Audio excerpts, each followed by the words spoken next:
Chong, aalis na po kami. Baka po kasi maiwanan kami ng barko. Oo, Chong. Salamat po sa lahat. Babalik din kami para bumisita kapag maayos ng trabaho ni Romel sa Capiz. Sandali lang. Mas mabuti pa siguro, wag na kayong tumuloy sa biyahe nyo. Bakit po, Chong? Kanina lang, may masamang balitang kumalat dito sa barangay. Yung anak ng kapitbahay natin, si Millie, buntis pa naman. Bubiyahe papuntang Capiz sakay ng barko. Pero hanggang ngayon, hindi pa siya nakakarating sa tiyuhin na sasalubong sa kanya. Chong, baka naman nagkasalisilan sila o baka nagkamali ng barkong nasakyan.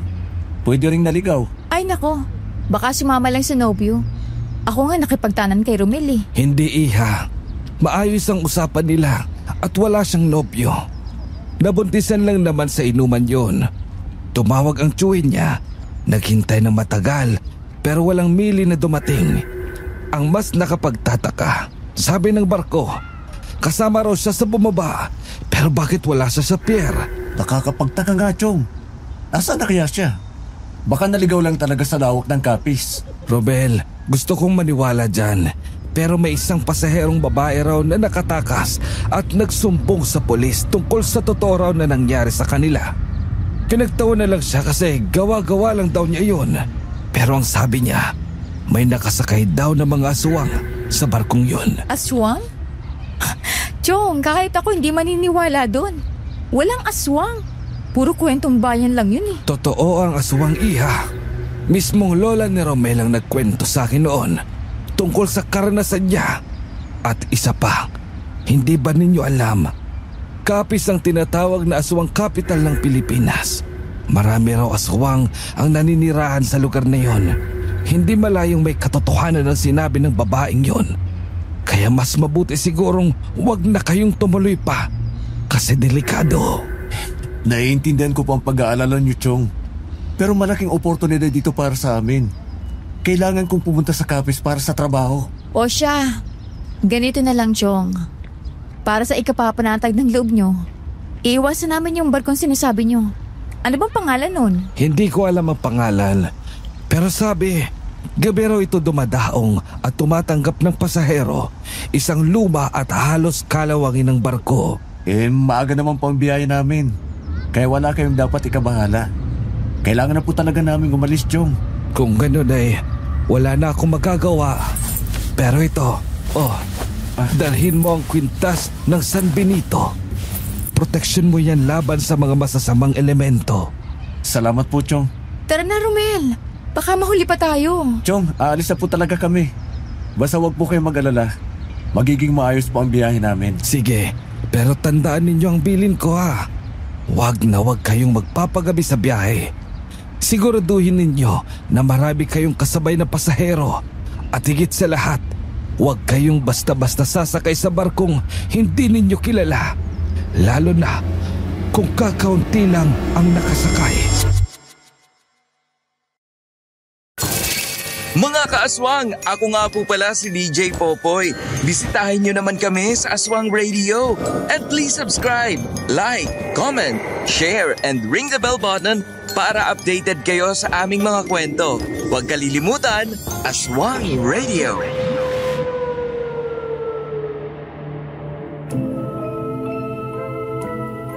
Magandang araw sa lahat ng tagapakinig ng channel na ito. Ako nga pala si Romel, hindi ko totoong pangalan. 54 na taong gulang at kasalukuyang nakatira sa Tondo, Maynila. Hindi ko akalaing may susulat ko pa ang karanasang ito. Pero ngayon ay ibabahagi ko sa inyo ang isang pangyayaring hinding-hindi ko malilimutan. Para na rin sa aking sariling seguridad, binago ko po ang mga pangalan at lugar na mababanggit sa kwentong ito. Magkasintahan pa lang kami noon ng asawa kong si Rowena nang bumiyahe kami papuntang Capiz taong 1999. Hanggang ngayon, sariwa pa rin sa isipan namin ang lahat ng nangyari. Dahil sa trahedyang yon, nagkaroon kami ng matinding trauma sa pagbabiyahe. At sa edad kong ito, dala pa rin namin pareho ang alaala ng masamang karanasang iyon. Sa totoo lang, ayaw ko sanang ikwento ito kasi siguradong madaming magtataas ng kilay sa inyo, lalo na dahil sa ugali ng asawa ko na ipapakita sa kwentong ito. Pero habang nakikinig ako sa inyong channel, naisip kong wala naman sigurong masamang ikwento ko ito. Tutal ay nakaraan naman na ito at marami nang nagbago ngayon. Kaya hayaan niyo sanang ibahagi ko sa inyo ang aking kwento.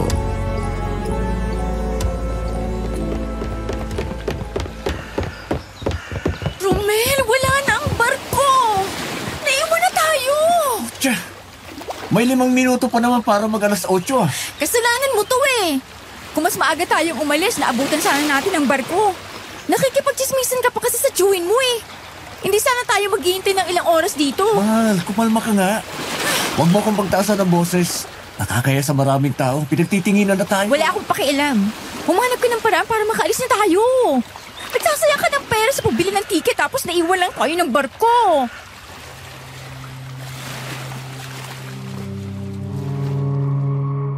Napatigil naman kami nang may lumapit na babaeng matanda na nakasuot ng pulang bestida.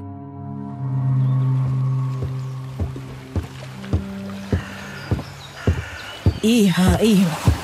Hindi naman sa nangihimasok ako. Pero narinig ko kasing naiwan kayo ng barko. Tama ba? Opo, Lola. Ito kasing lalaking to nakikipagchismisan pa sa chewing eh. Kaya nahuli tuloy kami ng dating. Iha, huwag kang mag-alala. May isa pa mamayang 5:00. Hindi galang opisyal na ferry. Pero mas mabilis at mas mura kapag doon kayo sumakay. Cargo yun. Nagpapasakay ng pasahero. Lalo na ng mga kagaya niyong naiiwan sa biyahe. Hindi na kailangan ng ticket. Basta't magbayad ka lang ng pamasahe, direkta sa mga tauhan doon. Ganun po ba? Maraming salamat sa impormasyon, Lola. Walang anuman iyo. O siya, aalis na ako mga anak.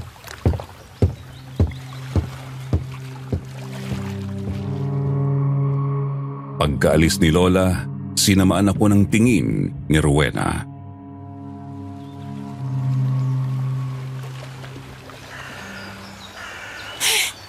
Kumalma ka nga, mahal. Siyempre, nag-aalala lang din si Chong sa atin. Ano pa bang magagawa ko? Eh di maghintay hanggang 5:00. Ay nako. Pero, saan kaya ang barkong yun? Baka kasi yung barkong sinasabi ni Lola ay yung barkong tinutukoy ni Chong. Hoy, Romen. Hindi ka yata nakinig sa sinabi ni Chong. Klaro namang 5:00 ang sinabi ni Lola. Gabi ang sinasabi ni Chong. Hapon pa yung 5:00, hindi gabi. Tsaka ano bang gusto mo? Abutin pa tayo ng umaga rito. Siyempre, naniniguro lang ako. Buntis ka pa naman. Romel, hindi naman yung isasuggest ni Lola sa atin kung hindi yun safe. Sabi pa nga niya, mas mabilis daw at mas mura. Tsaka kasalanan mo naman kaya magtiis ka. Di lang kasi maalis sa isip ko ang sinabi ni Chong eh. Ay nako, huwag mo na nga isipin yun. Pati ikaw nahahawa na sa chewin mo eh. Masyado nagpapaniwala sa mga chismis. Kumukulo lang ang dugo ko sa iyo eh. Wena, huwag mo namang idaan sa init ng ulo ang lahat. Naglili ka ba sa akin, mahal? Nakakainis ka kasi. Di marunong mag-isip. Tsaka kung talagang delikado ang barkong yon, eh di sana, sinabi na ni Lola kanina, di ba? Oo na. Mabuti pa. Kumain muna tayo habang naghihintay. Magpalamig ka muna ng ulo mo.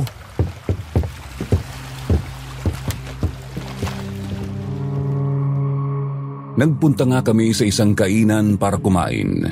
Pagkatapos, tumambay na kami sa waiting shed para hintayin ang barko.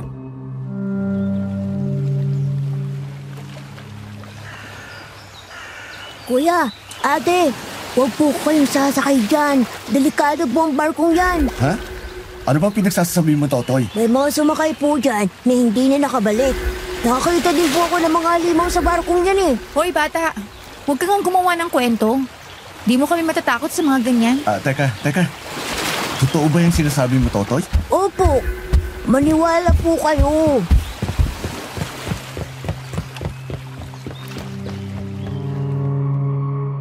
Biglang may lalaking lumapit sa amin at mabilis namang kumaripas ng takbo ang bata. Naiwan akong nag-iisip sa sinabi niya. Pareho nga sa babala ni Chong. May barko raw na tumatanggap ng pasahero pero hindi na nakakabalik.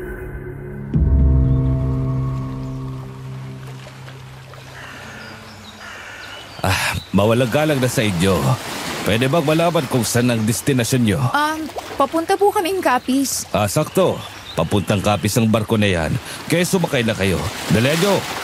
Ilang minuto na lang aalis ng barko. Pero Rowena, paano kung totoo ang sinabi ng bata? Di kaya yan ang barkong sinakyan ng nawawalang buntis doon sa atin? Ay nako, ang uto-uto mo talaga. Bata lang yun. Gumagawa lang ng kwento. Tara na, sumakay na tayo. Pero Rowena... Ano ba, Romel? Pati pa naman bata, paniniwalaan mo. Sumakay ka na bago pa ako tuluyang ma-high blood sa'yo.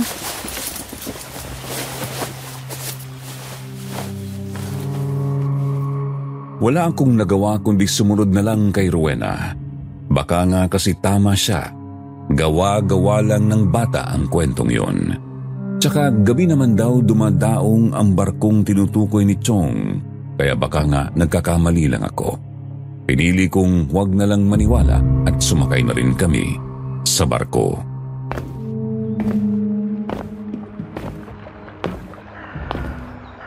Ang pangit naman ng barkong ito, Rowena. Para ka nasa lumang bodega, hindi sa loob ng barko. Tapos kakaunti pang pasahero. Aarti pa ba tayo? Tiisin na lang natin. Kesa naman mag-abang na naman tayo ng susunod na biyahe sa pier. Gusto ko na makarating sa Capiz. Kinakabang kasi ako eh. Tingnan mo, pati ibang tao rito. Parang lahat nakatingin sa atin. Huwag mo na lang pansinin. Ang talim kasi ng titig nila sa tiyan mo, Rowena. Sabi nga yaan mo na eh. Napaparanin ka lang.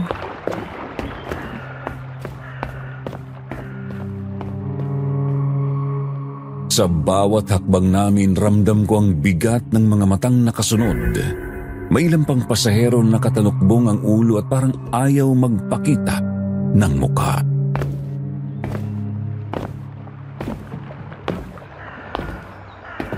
Sumunod kayo sa akin. Dadalhin ko kayo sa cabin nyo. Sige po, sir. Salamat po. Tandaan nyo, pagsapit ng alas 9, bawal na kayong lumabas ng kwarto. Ho? Bakit naman? Sundin nyo na lang ang sinabi ko para wala tayong magiging problema. Sige po, sir.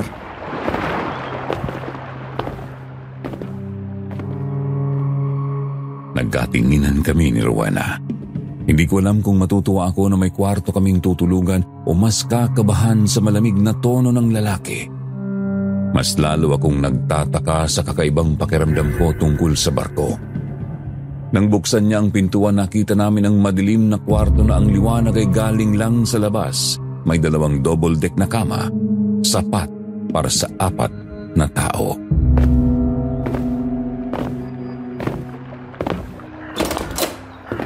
Eto ang magiging tulugan nyo.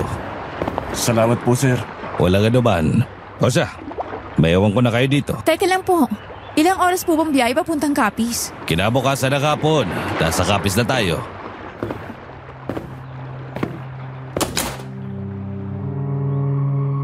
Pagkaalis ng lalaki ay tuluyan na kaming pumasok sa loob ng kwarto.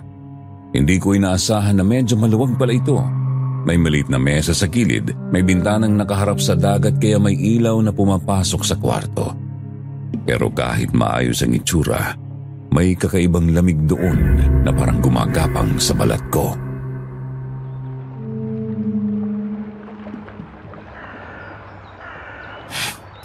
Sana hindi totoo ang sinabi ng bata. Sana hindi ito ang barkong tinutukoy ni Choice ko. Romel, tigilan mo nga yan. Puro pananakot lang ang alam mo. Kung gusto mong matakot, ikaw na lang, huwag mo akong idamay. Hindi naman sa ganun. Pero bakit ba kailangan tayong pagbawalag lumabas mamayang alas 9? Hindi ba nakakapagtaka, Rowena? Malamang, gabi na eh. Lalabas ka pa. Alam mo, nakakapikon ka na eh. Wala ka nang ibang ginawa kundi mag-isip ng kung ano-ano. Kung gusto mo, lumabas ka mag-isa. Ay nako, lagi ka na lang nahihinis sa akin. Sinasabi ko lang naman kung anong napapansin ko. Masama ba yun? Masama talaga. Alam mo namang buntis ako tapos tinatakot mo pa ako sa mga ganyang iniisip mo. Kalalaki mong tao, napakaduwag mo.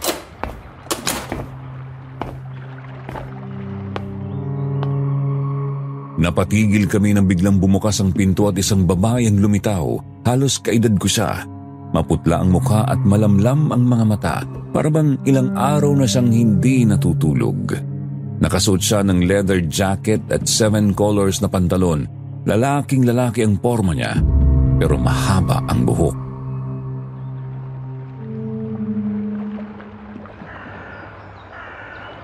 Hello sa inyo. Sino ka? Bakit ka basta-basta pumasok dito? Miss, baka nagkamali ka ng kwartong pinasukan. Hindi. Kasama niyo daw ako dito. Wala na daw kasing bakanting kwarto. Tsaka huwag kayong mag-alala. Hindi ako magiging istorbo. Magpapanggap na lang akong bingi kapag narinig ko kayong gumagawa ng milagro. Ay nako, mali ang iniisip mo. Buntis ang nobya ko, kaya hindi na namin ginagawa ang bagay na yan. Pwede ka talaga dito, miss. Sige, salamat. Walang anuman. Dito ka na lang malapit sa bintana. At kami ni Rowena naman sa gilid. Sige. Papuntang Capiz ka rin ba? Oo, balak ko sanang sumakay ng eroplano pero naisip ko na mas okay na kung maranasan ko rin sumakay ng barko. Hindi ka ba natatakot dito? Hindi naman. Bakit ako matatakot? Mas safe pa nga daw ang barko kaysa eroplano. Oh, di ba? Kung siya na babae, hindi natatakot. Ikaw pa kayang lalaki? Para kang walang itlog. Gusto ko lang naman makasigurado na safe tayo. Lalo na't buntis ka. Okay lang tayo dito. Huwag ka nga mag-overthink. Para kayong aso't pusa. Pasensya na. Ano nga pala pangalan mo? Leona ang pangalan ko. Ako nga pala si Romel. At ito naman si Rowena, ang nobya ko. Narinig ko nga. Sa totoo lang, may napapansin din ako sa barkong ito pero siguro mas mabuting wag ko na lang isipin. Ano napapansin mo? Kaunti lang. Kakaiba yung mga tingin ng tao sa akin. Parang nagtataka sila. Babae kasi ako na nakapormang lalaki. Napansin din namin yan kanina. Hindi pala kami lang ang nakapansin. Ang talim ng titig nila eh. Siguro nga dahil bago mukha tayo sa kanila. Alam mo naman ang mga Pinoy, dami nilang nasasabi sa nakikita nila. Tama ka dyan. Huwag niyo na lang pansinin. Siguro nga nag-overthink lang ako dahil sa sinabi ng bata kanina. Yan kasi. Masyado ka nagpapapaniwala. Gumagawa lang naman ng kwento yung bata. Ano bang alam niya sa barko?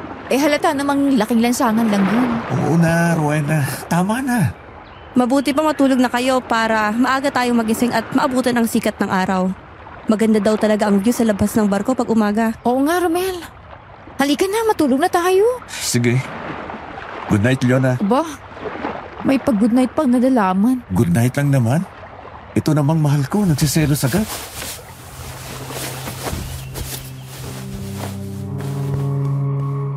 Humiga na nga ako sa tabi ni Rowena para makapagpahinga. Bandang hating gabi, nagising na lamang kami nang makarinig ng isang malakas na kalabog at iyak ng babae.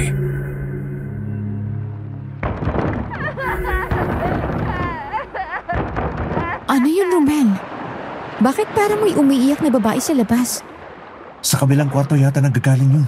Mabuti pa labasin natin para malaman natin.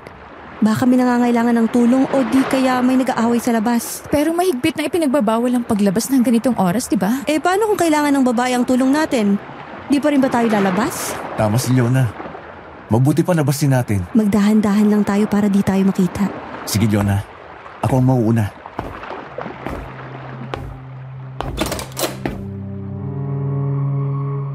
Dahan-dahan kaming lumabas sa kwarto. Nanlaki naman pareho ang mga mata namin sa aming nakita. Ang lalaki na naghatid sa amin kanina ay biglang nagbago ang anyo. Agad kaming nagtago sa likod ng mga container. May lumabas na pakpak sa likuran niya, matutulis na kuko sa kamay. Pagkatapos ay kumulubot at nangitim ang kanyang katawan. Anong nilalang yan, Romel? Diyos ko! Huwag kang mainero. Aso yan? Ibig sabihin, totoo ang sinabi ng bata kanina. May aswang sa barkong ito. May nabiktima na sila. Yung babaeng umiiyak siguro kanina na narinig natin. Kailangan na natin bumalik sa loob. Sabi ko na nga ba? Tama ang kutob ko.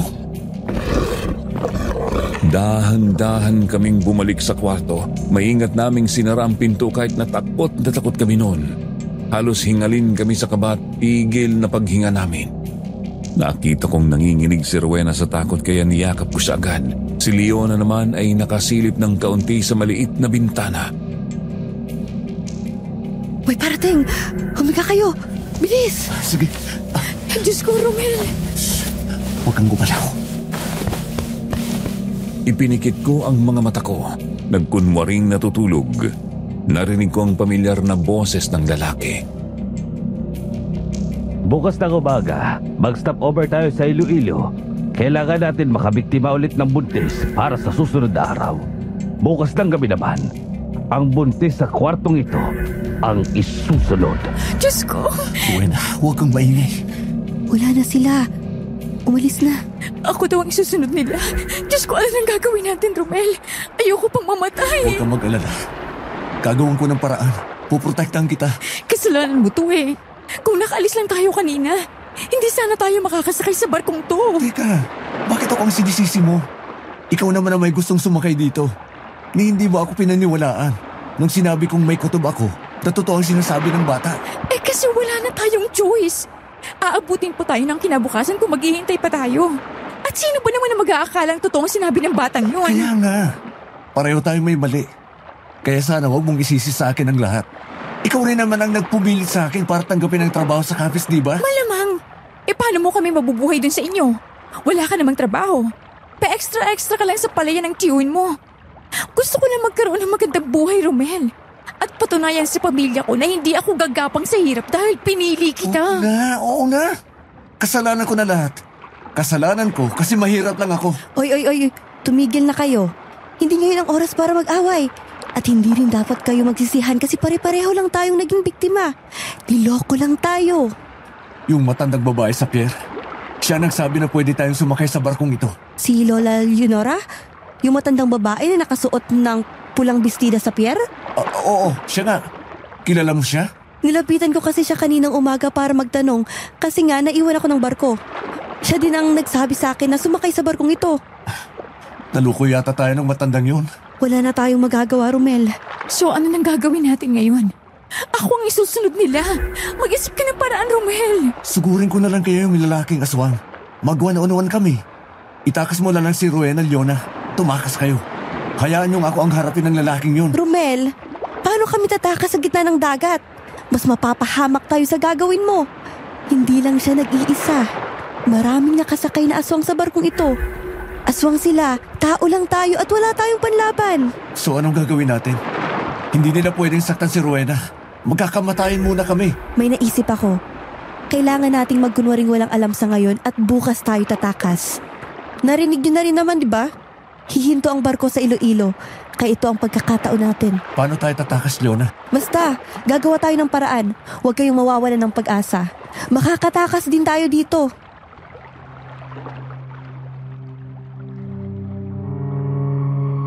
Napabuntong hininga na lang ako at niyakap si Rowena na takot na takot. Hindi na ako nakatulog habang binabantayan ko siya. Kahit ayaw niyang matulog, pinilit ko pa rin siya dahil masama sa baby namin ang pagpupuyat. Nangako akong babantayan ko siya. Nagulat naman ako nang magsalita si Leona na akala ko tulog na.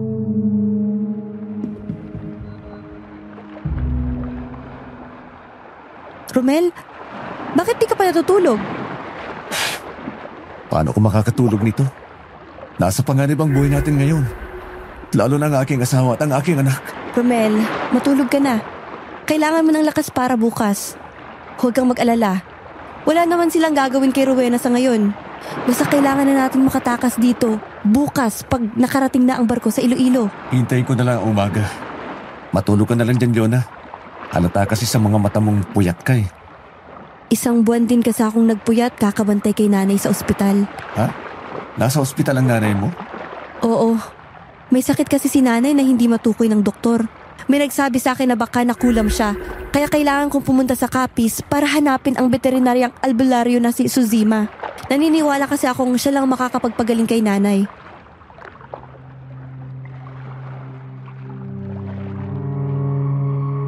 Napatigil naman kami pareho nang biglang nagsalita si Rowena.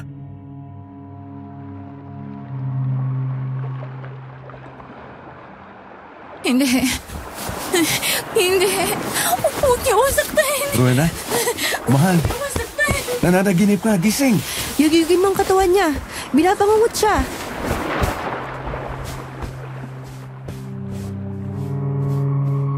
Niyugyug ko ang katawan ni Rowena para magising at umiiyak siyang yakap-yakap ako.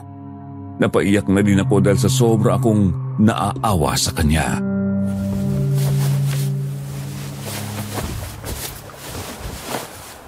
Panaginip lang yun, mahal ko. Tahan na. Romel, natatakot ako. Papatayin nila ako. Hindi ko hahayaang mangyari yun. Hindi ako papayag na saktan nila kayo ng anak natin, Rowena. Pero paano kung di tayo makatakas dito? Paano na tayo niyan, Romel? Makakatakas tayo dito. Hindi pwedeng hindi. Tatagan niyo lang ang loob niyo. Lalo ka na, Romel. Ikaw ang lalaki dito. Oo, Leona. Huwag kayong mag-alala. Makakatakas tayo rito. Rowena, huwag ka nang umiyak. Baka marinig pa nila tayo tsaka nakakasama sa baby niyo yan.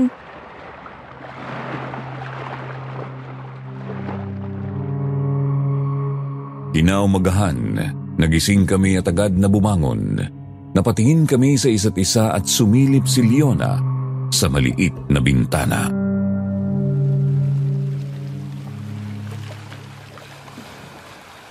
Romel, Rowena, wala sila sa labas kaya tara na.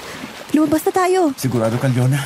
Oo, ngayon ang tamang oras para tumakas. Pero, saan tayo dadaan? Teka, dun sa gilid ng barko. Sa likod ng mga container para hindi nila tayo mapansin. Sige, tara na. Dahan-dahan lang kayo sa paglakad. Dapat hindi nila tayo makita o marinig. Romel, bitbitin mo nga tong maleta. Iwan nyo na yung maleta nyo. Sagaba lang yan sa pagtakas natin. Mahihirapan kayong dalhin yan. Aba, hindi pwede. Marami akong gamit sa loob niyan. Ay naku, kayong bahala. Basta dahan-dahan lang sa paglakad. Paano naman tayo makakalabas ng barko? Tingnan mo. May nakabantay, Leona. Teka, may nakita akong maliit na bangka na din sa guwan. Ayun o. Medyo malayo. Paano naman tayo makakasakay dyan? Romel, marunong ka bang lumangoy? Oo naman. Kung ganun, ikaw na ang maunang bumaba. Lumangoy ka papunta sa bangka at saka ka magsagwan palapit sa barko. Tama kaya yung naisip mo, Leona. Baka makita pa ako at mahuli tayo. Romel, wala na akong naiisip na ibang paraan. Hindi tayo pwedeng dumaan sa harapan kasi may mga bantay. Siguradong mahuhuli talaga tayo. Sige, pero kailangan natin makahanap ng paraan para makababa. Kailangan natin ng lubid. Ayun, kunin mo na ang lubid, Romel.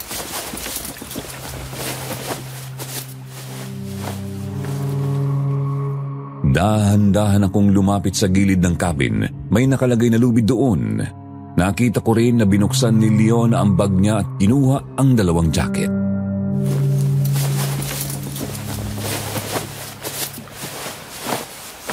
Romel, itali mo itong jacket sa lubid para hindi masakit kapag magpapadulas tayo pababa. Sige. Teka lang, Leona. Teka, sigurado ba kayo rito? Nakakatakot bumaba. Rowena, kung hindi tayo bababa dito, ikaw na ang susunod nilang kakainin mamayang gabi. Kaya makikooperate ka na lang, please. Okay. Diyos ko, kinakabahan na talaga ako. Ako mauuna. Hintayin niyo ako dito kapag nadala ko na palapit ang bangka.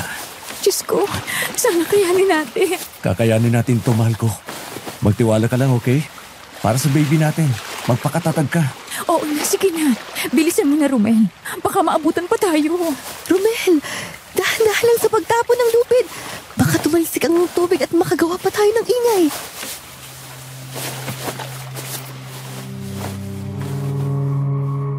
Maingat kong ibinaba ang sarili gamit ang lubid. Lumangoy ako papunta sa bangka. Saka dahan-dahang ginamit ang kahoy na sagwan para mapalapit ang bangka sa gilid ng barko.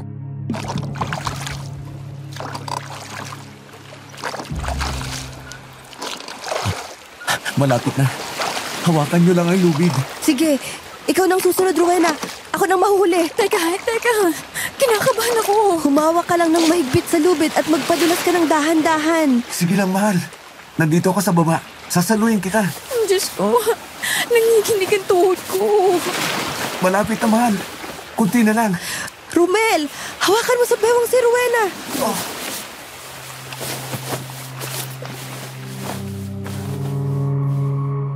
Hinawakan ko ang bewang ni Rowena para maalalayan siya hanggang sa nakababa na siya. Sumunod naman si Leona at humanga ako sa tikas ng kilos niya dahil agad siyang nakababa. Nagulat ako nang kumuha pa siya ng itim na damit sa bag niya at inilagay sa tiyan ni Rowena.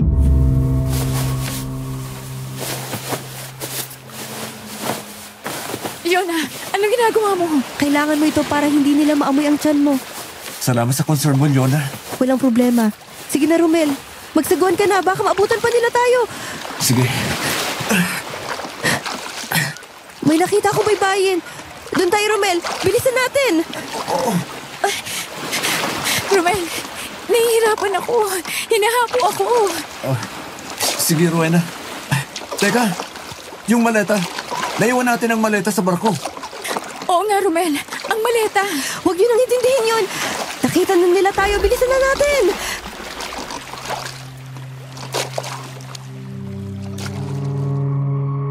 Napatingin ako sa pantalan at nakita ang dalawang lalaki na nakatitig sa amin. Halos tumalon ang puso ko sa kaba. Kaya agad akong umiwas ng tingin.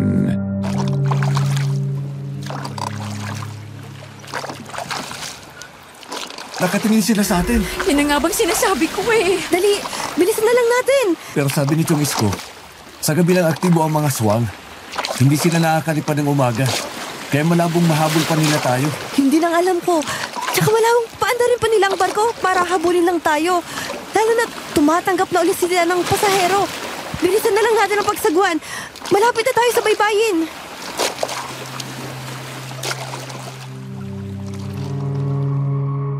Ilang sandali pa nakarating kami sa isang baybayin sa baryo. Hindi ko alam kung saang baryo kami napadpad pero ang mahalaga sa akin ay ligtas kami pare-pareho sa oras na yun.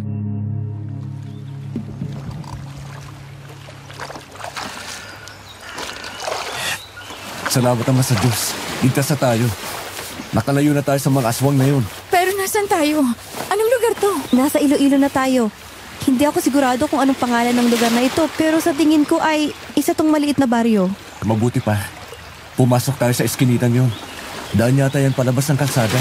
Sige, magtanong-tanong na lang tayo dito sa pwede nating pagtanungan. Eka lang. Sumasakit ang tiyan ko. Ha? Mahal? Okay ka lang ba? Kailangan nating makahanap ng upuan. Alalayan mo si Rowena, Romel. Romel, ang baby natin. Rowena? Ay, ang sakit. Romel, may dugo sa hita niya. Rowena, ang baby natin. Romel, buhatin mo siya. Oo. Kailangan nating humingi ng tulong. Ngayon din.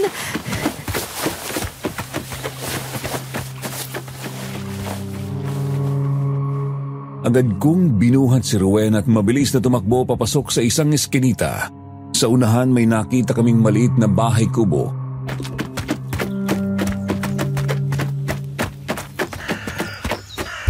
Tulungan niyo po kami. Dinudugo po ang kaibigan kong buntis. Ay, Diyos ko. Halika kayo, pasok. Bilisan niyo. Iligtas niyo po ang baby ko.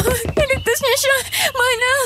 Manang, kailangan po namin madala si Rowena sa ospital. Ihiga niyo muna siya dito sa upuang kawayan, iyo. Huwag kayong mag-alala. Ako nang bahala sa kanya. Isa akong kumadrona. Alam ko ang gagawin sa ganitong sitwasyon. Sandali lang. Kukuha lang ako ng basang tuwalya.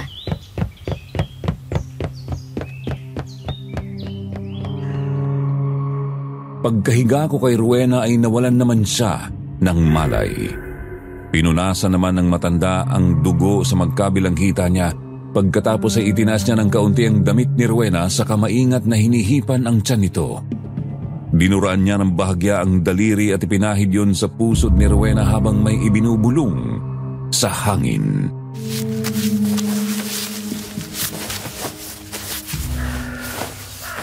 Mana, bakit niyo nilagyan ng laway ang tiyan ni Rowena? Ano pong ginagawa niyo? Huwag kang mag-alala, iyo. Tinawalan ko lang siya. Maayos ng lagay niya, pati ang baby niyo. Ano pong tinawalan? Ano po yun? Isang dasal na may kasamang laway, iyo. Pamana pa sa akin ang nanay ko at galing pa sa lola kong tubong Mindanao ang karunungang yon. Hindi basta salita ito, kundi orasyon ng pagpigil ng pagduro ko.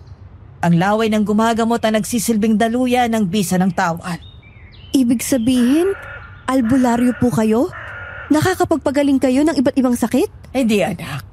Ang kaya ko lang ay mga ganito. Buntis na dinudugo o taong sugatan dahil sa kagat ng hayop. Ang tawal ko ay para lang sa pagpapatigil ng pagdurog ko. Nagpapanak din ako ng buntis noon. Buti na lang po talaga nakita namin agad ang bahay ninyo. Utang na loob po namin sa inyo ang buhay ng anak namin. Maraming salamat po, Manang. Ano nga pala ang pangalan nyo?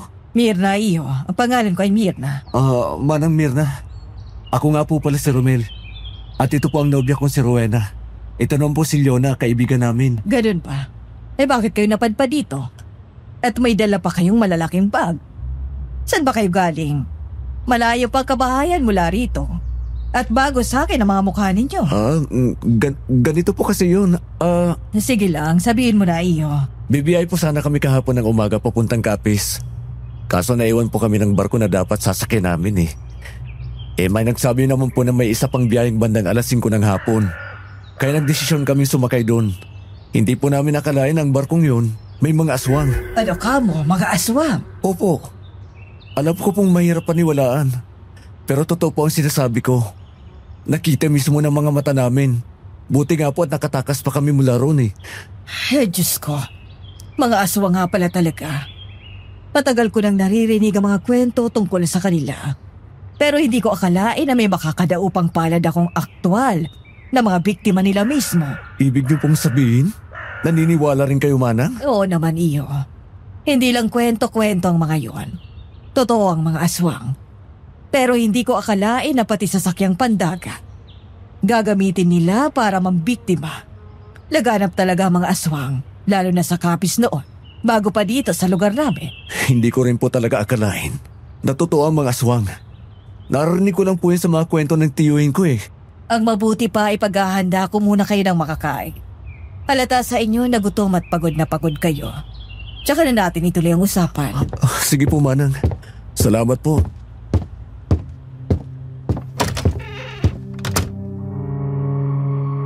Pagkaalis ni Manang Mirna, napatingin naman ako kay Leona nang magsalita siya.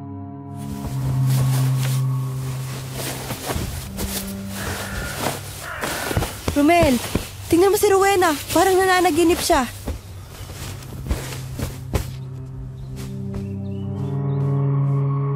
Napatingin naman kami pareho kay Rowena na nagkikislot habang natutulog. Nanginginig ang katawan niya kaya ginising ko siya sabay tapik sa balikat.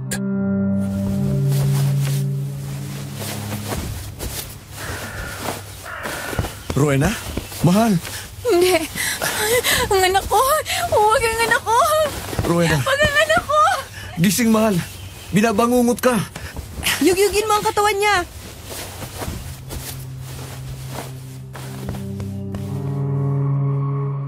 Bigla siyang napabalikwas ng bangon, pawis na pawis at hingal na hingal, mahigpit na nakahawak sa kanyang tiyan.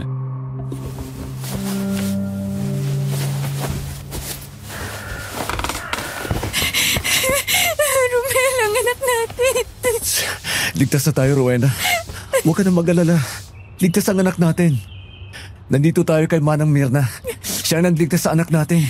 Panaginip lang pala yun. Salamat naman sa Diyos at buhay ang anak ko. Oo, Rowena.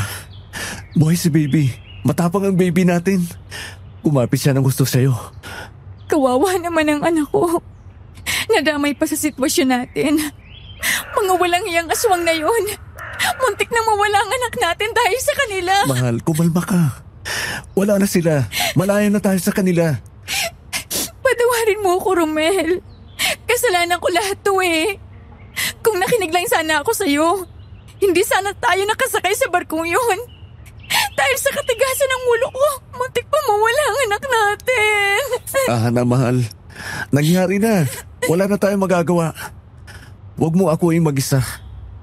May kasalanan din naman ako. Dahil kung hindi tayo nahuli, sana nakasakay tayo sa regular ferry. Huwag mong sisihin ang sarili mo. Tama si Romel, Rowena. At naniniwala ako na lahat ng nangyayari may dahilan. Naloko tayong lahat ng mga aswang na yon. Ang isipin natin ngayon, buhay pa tayong lahat at makakarating na tayo sa dapat nating puntahan. Salamat, Leona. Kung hindi dahil sa tapang at diskarte mo, hindi tayo makakalabas ng barkong yun. Tsaka kung hindi ka humingi ng tulong kanina, siguro nawala na talaga sa amin si Baby. Malaki ang utang na loob namin sa'yo. Ano ka ba? Wala yun.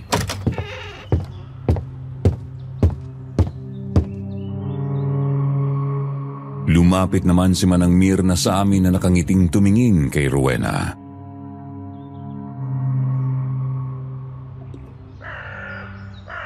Mabuti naman at gising ka na, Iha. Kumusta nang pakiramdam mo? Okay naman po, Manang. Maraming salamat po sa pagligtas niyo sa baby ko. Tatanungin ko pong utang na loob to sa inyo. Walang anuman, Iha. Masaya ako nakatulong sa inyo. O siya, halina kayo't kumain na. Ininid ko na ang luto kong adobong kangkong kagabi at sinamahan ko na din ang kape. Para mainitan ang tiyan nyo. Sige po, Manang.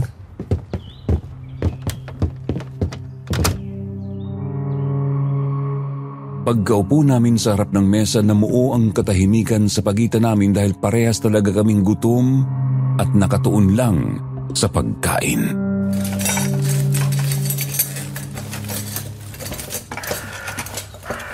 Halatang gutom na gutom kayo. Sige pa, kumain lang kayo dyan. Nakakaya naman po. Pasensya na po kayo, Manang, ha? Ano ba kayo? Huwag na kayong mahiya at humingi ng pasensya. Kumain pa kayo. Lalo ka na, Rowena, para bumalik ang lakas mo. Opo, Manang. Ang sarap naman po ng luto nyo. Salamat naman at nagustuhan ninyo. Siya nga pala, Manang. Itatanong ko po sana kung saan ang daan. Palabas ang kalsada at sakayan para po makapunta sa terminal ng bus papuntang Capiz. Ay nako, kailangan nyo pang maglakad ng 2 kilometro para makarating sa kalsada.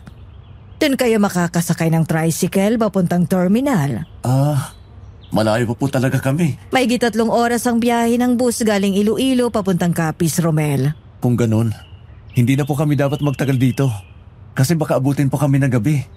Pwede naman kayong magpalipas ng gabi dito kung gusto ninyo. Naku, Manang, wag na po. Nakakaya na po sa inyo. Tsaka kailangan na po talaga namin makarating ng Capiz. Baka po kasi makahanap ng kapalit ang magiging amo ko. Yun pa naman po ang sadya ko eh. Ang magandang trabaho para sa pamilya ko. Kung gano'n, hindi na kita mapipigilan dyan, iyo. Pero magpahinga muna kayo saglit. Bago kayo umalis. Medyo may kalayuan pa naman kasing kalsada mula rito. Opo, Manang. Sige po.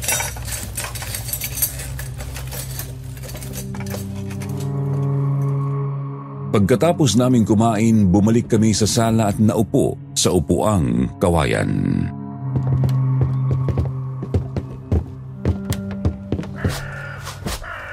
Mabuti pa, matulog ka ulit kahit saglit lang. Para magkapagpahinga ang katawan mo. Malayo pang lalakarin natin mamaya palabas ng kalsada. Sa tingin mo makakatulog pa ako ulit nito, Romel? Kailangan na nating umalis.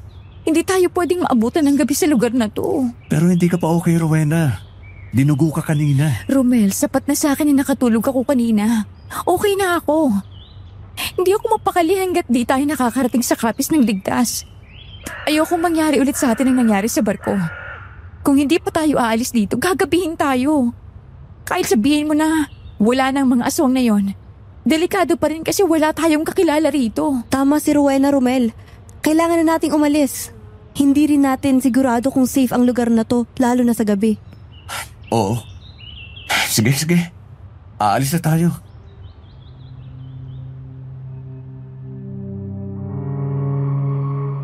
Ilang minuto pa ay lumapit si Manang Mirna na may dalang isang bungkus ng bawang at isang supot ng asin.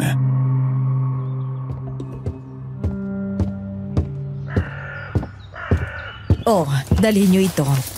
Panlaban ito sa mga aswang kung sakali lang na may makasalubong kayo sa daan. Mas mabuti ng sigurado at may protection kayong dala. Salamat po, Manang Mirna.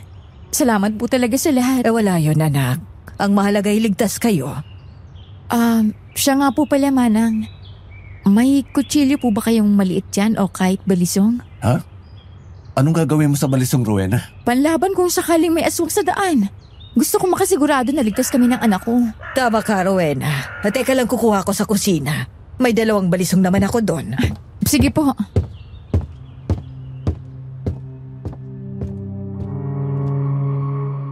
Naiintindihan ko naman si Rowena. Naiintindihan ko ang takot niya. Muntik na nga kasing nawala sa amin ang anak namin. Pero medyo nakakapanibago rin na makita ang pagbabago niya na handang lumaban at protektahan ang anak namin sa paraang hindi ko inaasahan.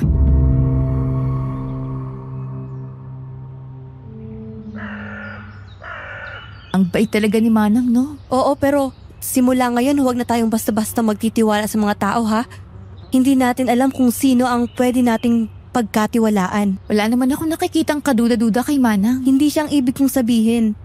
Siyempre, maglalakad pa tayo sa daan kaya dapat lang na mag-ingat tayo sa mga taong nakakasalamuhan natin. Alam ko yun, ha?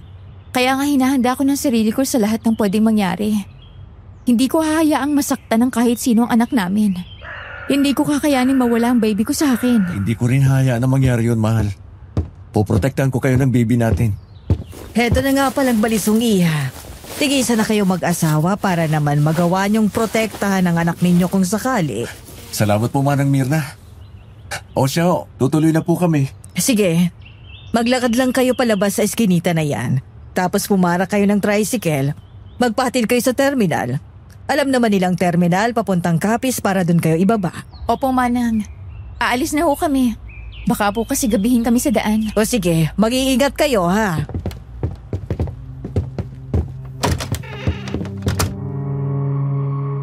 Nilakad namin ang makipot na daan palabas. Medyo may kalayuan nga ito sa pangunahing kalsada.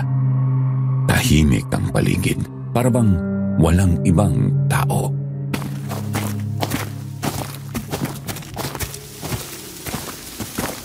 Bakit kayo walang kahit isang tao dito? Hindi ako komportable sa katahimikan na to, Romel. Para bang may nakamasid sa atin. Lakasan na lang natin ang loob natin at bilisan na natin sa paglalakad.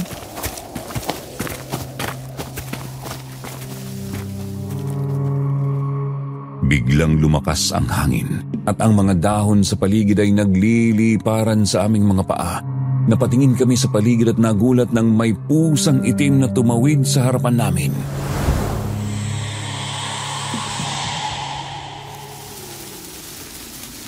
Romel, baka hindi ordinaryong pusa yon. Mahal, pusa lang yun. Huwag kang mag-alala. Kunin mo yung itim na jacket sa bag, bilis. Bakit? Giniginaw ka ba? Ito na lang jacket ko. Hindi, yung kulay itim, Romel. Bilisan mo. Nakatingin yung pusa sa tiyan ko. Oo. Ito na. Oh.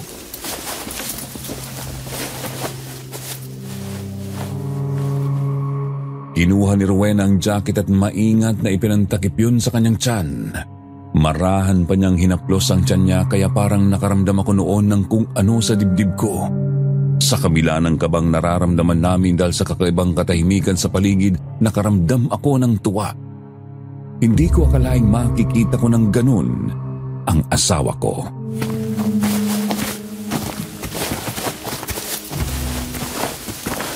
Huwag kang mag-alala, anak. Hindi ko hahayaang may mangyaring masama sa'yo. Nandito lang si nanay, ha? Ang swerte naman ng anak natin sa'yo, mahal. Muntik na siyang mawala sa atin. Hindi ko hahayaang tuluyan siyang mawala, Romel. Puprotektahan ko siya sa paraan na alam ko. Oo. Puprotektahan natin siya. Hindi ka nag-iisa. Alam ko, mahal. At gusto ko tang tulungan kaya ginagawa ko to.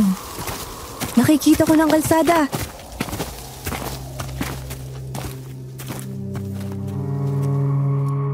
Nakahinga naman ako ng maluwag nang makita ko rin ang kalsada. Mabilis kaming naglakad hanggang sa makarating doon.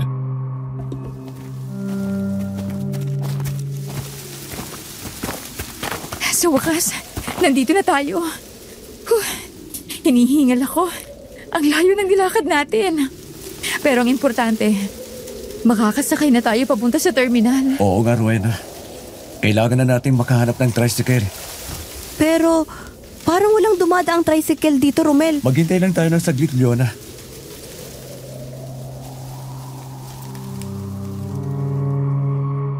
Mahigit kalahating oras ang paghihintay namin pero wala pa rin kaming nakikitang tricycle. Medyo naiinip na kami noon at nagtataka na rin.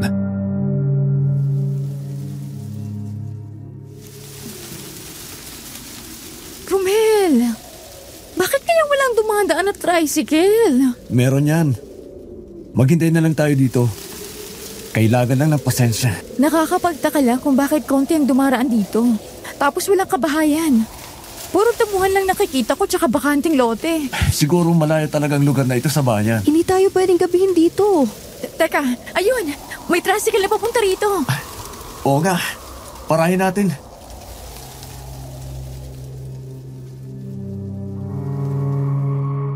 Pagkapara namin ay huminto naman ang tricycle sa harapan namin.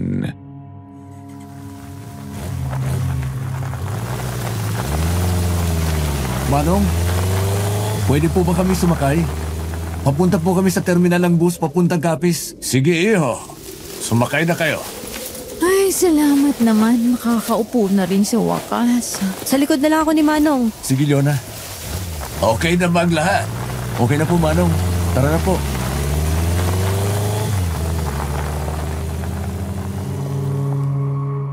Agad na pinaandar ng driver ang tricycle at napansin ko na mabagal ang takbo niya. Siguro dahil 3 kaming sakay niya, kaya nabibigatan ang tricycle niya sa amin. Hindi ko na lang pinag-isipan ng masama dahil na rin sa pagod.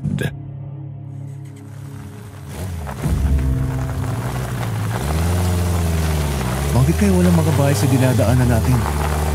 Ang pangit naman ang daan dito. Puro damuhan lang. Romel, maging alerto tayo. Baka may mga aswang sa paligid natin. Wala, Rowena. Mabuti pa. Umidlip ka muna. Gigisingin na lang kita kapag dumating na tayo. Hindi, Romel. Babantayan kong baby natin. Rowena, mas lalo makaka-apekto sa bata kung wala kang pahinga. Umidlip ka muna. Ako na ang bahala sa baby natin. Nasa loob naman tayo ng tricycle eh. Sige, Romel. Pasensya ka na.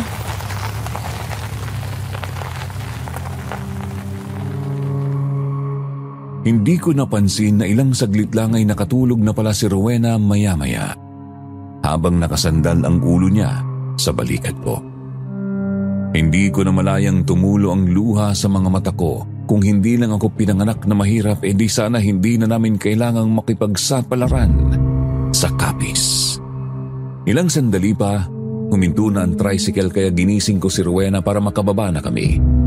Pero pagbaba namin ay nagtaka ako nang makitang kanto lang ang binabaan namin, hindi terminal. Walang katao-tao sa lugar na yon na nagpatindig ng balahibo ko.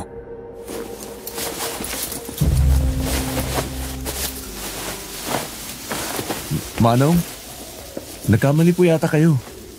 Sa terminal ng bus po kami papunta. Iho, dito ang sakayan ng bus. Mas madali at mura.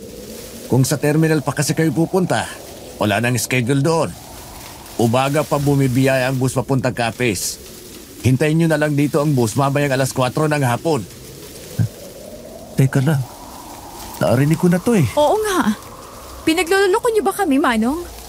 Baka katulad ka rin ng matanda sa Pierre. Iha, ano ba pinagsasabi mo? Wala akong alam sa sinasabi mo ha. Nagsasabi lang naman ako ng totoo.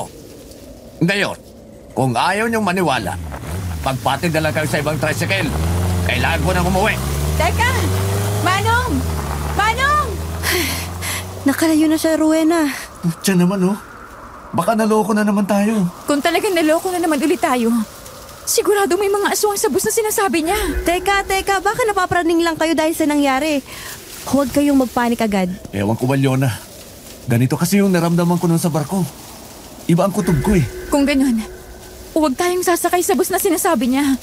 Ayoko ding maulit ang nangyari eh. Dapat lang na magdoble ingat tayo ngayon. Kung hindi tayo sasakay sa bus na sinasabi niya, ano nang gagawin natin? Hindi naman tayo pwede magpalipas ng gabi dito. Mas delikado. Maglakad tayo papunta sa unahan. Baka may mga kabahayan doon na pwede nating mapagtanungan kung saan tayo pwedeng sumakay ng tricycle. Tara na, palubog ng araw. Sige, Romel. Tara na, Leona.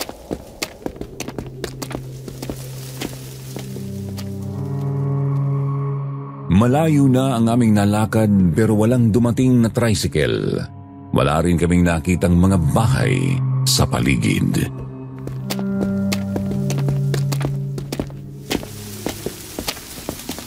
Romel, kanina pa tayo naglalakad. Wala pa rin dumadaang tricycle. Tsaka wala man lang kabahayan dito, mga tao na pwedeng pagtanungan. Oo nga, mahal. Panay kotse lang dumadaan. Pero hindi naman mapara dahil ang bibilis ng takbo. Hindi naman tayo pwede makisakay sa mga kotse. Malabong huminto ang isa sa mga yan para sa atin.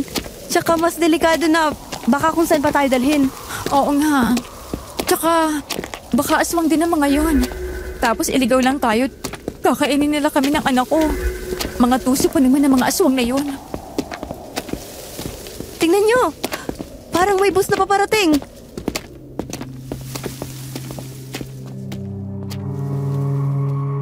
Napatingin kami sa ilaw ng bus na papalapit sa amin. Biglang kumulog ng malakas na nagdagdag ng tensyon sa paligid.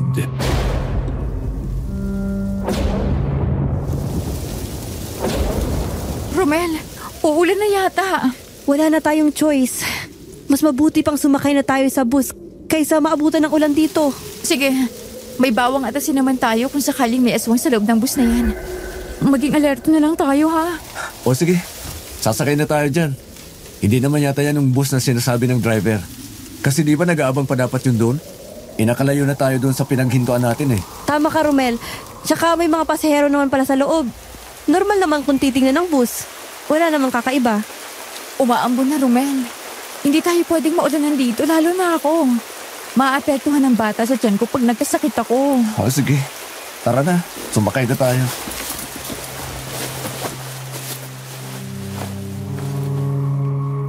Wala na nga kaming nagawa kundi ang sumakay sa nakita naming bus. Pag-akyat namin doon, ramdam ko agad ang kakaibang katahimikan. May ilang pasahero pa sa dulo na kayukulang na parang tulog o ayaw makipag-usap. Umupo kami nila Leon at Rowena sa bandang gitna. Tahimik lang ako pero hindi mapakali. Ramdam ko kasi na may mali. Hindi ko maipaliwanag pero parang may nakatingin sa amin kahit wala naman. Habang umaandar ang bus, isa-isang bumababa ang mga pasahero sa mga baryo. Napakunot naman ang noo ko.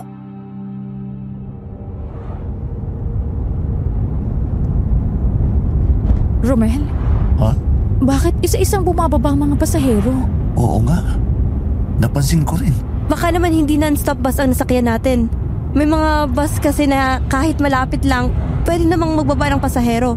O baka galing Capiz pa ang iba, pauwi lang. Kaya huwag kayong kabahan. Siguro nga. Ay nako, kung ano-ano naisip ko. Hindi ko alam kung tama ba na sumakay tayo sa bus na to. Wala naman kasi tayong choice eh. Maging alerto na lang tayo sa paligid natin.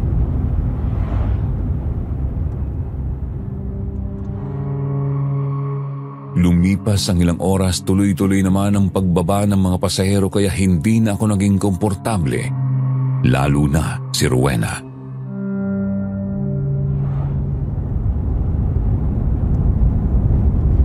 Romel, tayo na lang yatang natira rito.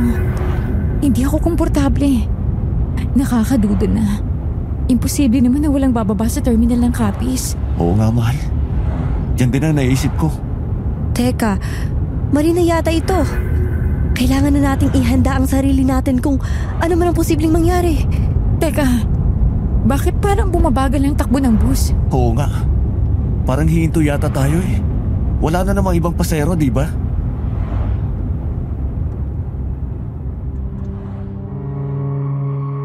Biglang tumigil ang bus sa gitna ng madilim na kalsada. Walang mga ilaw at mga bahay. Dito na ako kinilabutan at hindi na nakatiis kaya tumayo na ako agad.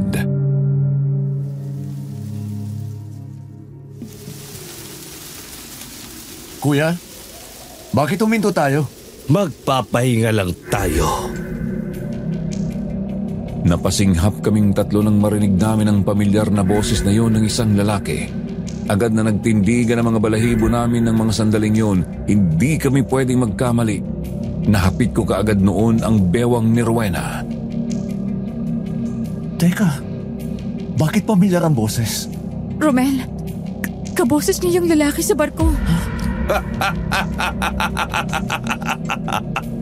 Natatandaan niyo pa pala ako. Nasundan nila tayo. Magaling kasi itong anak ko sa larong habulan. Tsaka, wala pang nakakatakas sa amin. Minalas kasi kayo eh. Hindi kami nakakuha ng ibang buntis. Sayang naman kasi yung buntis na kasama nyo. Kung hayaan lang naming makatakas, lalo na at alam nyo na kung ano ang operasyon namin. Hindi niyo talaga kami titigilan? Bakit ka naman namin titigilan? Buntes! Huwag kayong lumapit sa amin. Hindi niyo masasaktan ang anak ko. Magkakamatayan muna tayo. Mamamatay ka talaga! Rowena! Romel!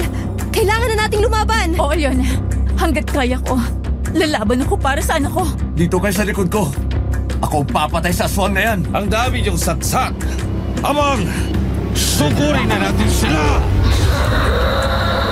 Agad kong binunot ang balisong sa aking cargo pants at sinugo ng lalaki. Wala itong panlaban pero isang malakas na suntok naman ang inabot ko sa kanya. At halos mabali ang braso ko sa lakas ng tama nun sa akin. Halatang hindi pangkaraniwan ang lakas ng lalaking yon pero hindi pa rin ako agad nagpatinag.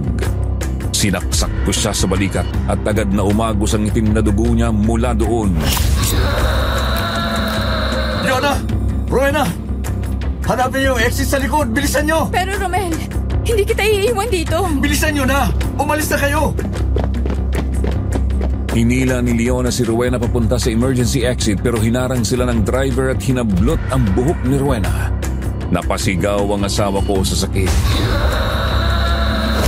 Rowena! Walang hiya ka, kaswag ka! Iwan mo ako! Halimaw! Hindi ka na makakatakas pa!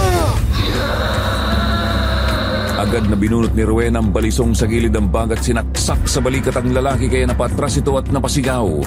Buti na lang at naging mabilis ang utak ni Rowena ng mga sandaling yun at determinado talaga siyang protektahan ang anak namin.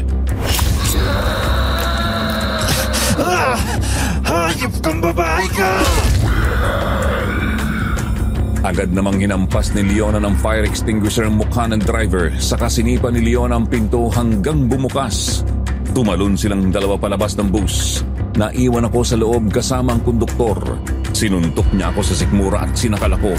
Doon ko naramdaman ang kwintas kung saan binito na mainit na parang nagliliyab. Nahawakan pala niya ito. Buti nga sa'yong halimaw ka! Hayop na kwintas na yan! Dali-dali naman akong tumalon palabas ng bus pero biglang may humila sa balikat ko. Akala mo makakatakas ka? Wala bang nakakaligtas sa amin? Hayop mga aswang ka! Bitiwan mo ako! Hindi kita hayaan makatakas dahil alam kong babalikan ka ng asawa mo! Kung nyo kang halimaw ka, hayaan mo na kami! Hindi naman nakakahawang pakinggan. Siguro, mas mabuting maka na lang kita!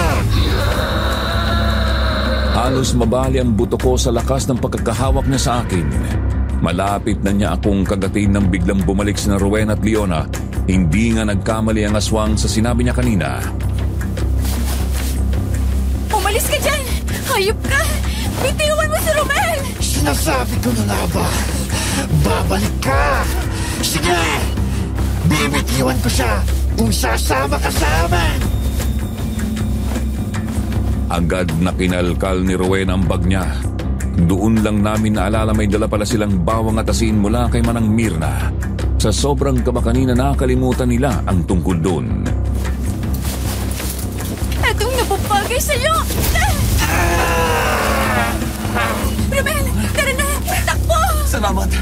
Kung hindi kayo bumalik... Hindi ka namin iiwan, Romel! Hindi kita kayang iwan! Mamaya na yan! Bilisan na natin! Rowena! Romel!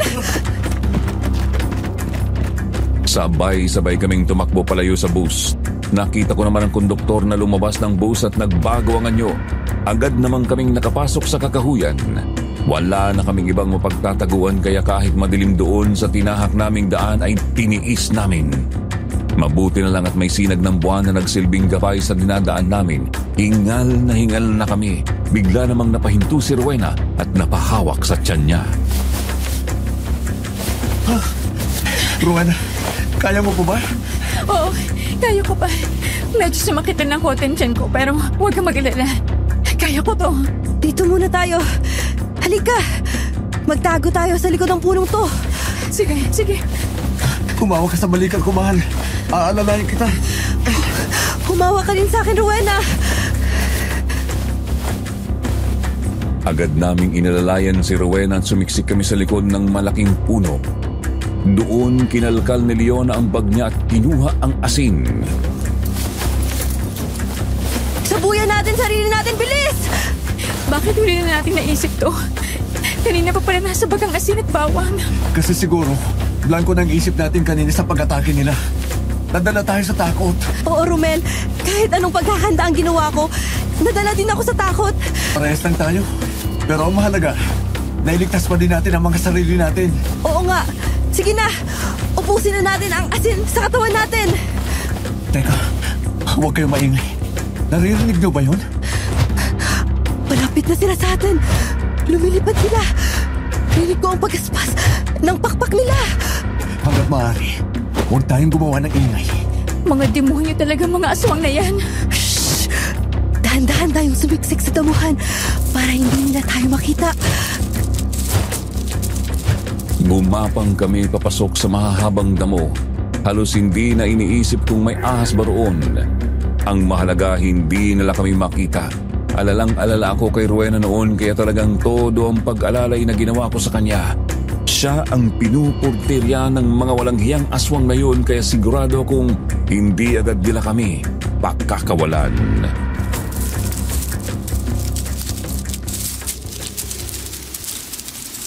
Dahan-dahan lang. Nawawala na. Parang lumayo na ang kaluskos. Huwag muna tayong magpakakampante. Baka niloloko lang nila tayo. Magagaling pa namang magpanggap ang mga aswang na yan. Dito muna tayo. Hindi pa tayo pwedeng lumabas hanggat hindi sumisikat ang araw.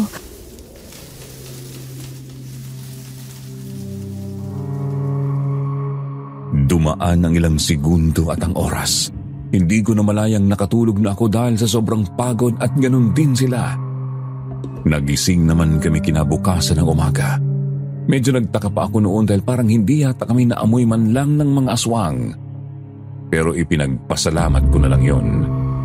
Napangiwi ako sa sakit ng katawan ko, saka dahan-dahan akong tumayo at pinagpag ang suot kong damit. Inalalayan ko si Rowena sa pagtayo at tumayo na rin si Leona.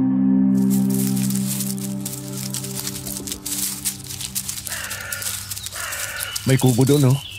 Pero parang nakakatakot. Baka aswang ang nakatira dyan. Mas mabuti huwag na tayong lumapit. Hindi natin malalaman kung hindi natin titingnan, Romel. Kailangan natin ng tulong. Baka mamaya, duguin na naman si Rowena sa sobrang pagod. Mahirap na magtiwala, Leona.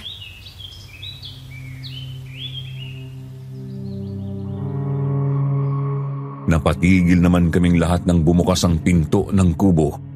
Lumabas ang isang matandang babae at nakatitig ito sa amin.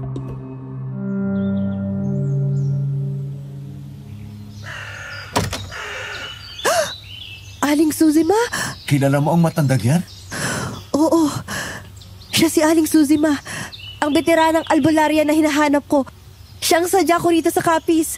Salamat sa Diyos at nakita natin siya agad. Hindi ko inaasahan na dito pala siya nakatira. Teka lang. Sigurado ka ba dyan, Leona? Oo, Romel. Sigurado ako. Siya ang pinakita sa akin ng tiyahin ko sa litrato. Dali, lapitan na natin. Sino kayo? Bakit kayo nasa harap ng bahay ko? Ang sweet naman yata niya, Leona. Ako po si Leona. Ito po si Rowena at ito si Romel. Nandito po kami para humingi ng tulong. Hindi po kayo masasamang tao. Paano ako nakasisiguro? Aling Suzima, kilala ko po kayo. Isa po kayo sa veteranang albularyo, kaya alam ko po na magaling din kayo na kumilatis ng tao. Sige na po, Aling Susima. Maniwala po kayo sa amin. Buntis po ako at meron po mga nilalang na humahabol sa amin. Sige. Pumasok kayo. Sa loob na tayo mag-usap.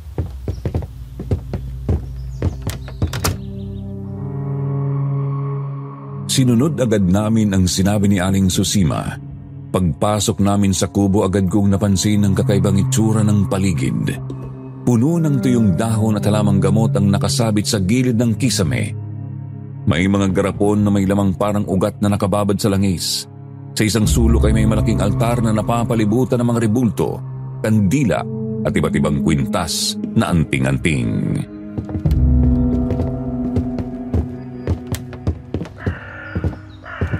Tingnan mo, Romel. Ang laki ng altar niya. Ang dami pa niya mga kwintas.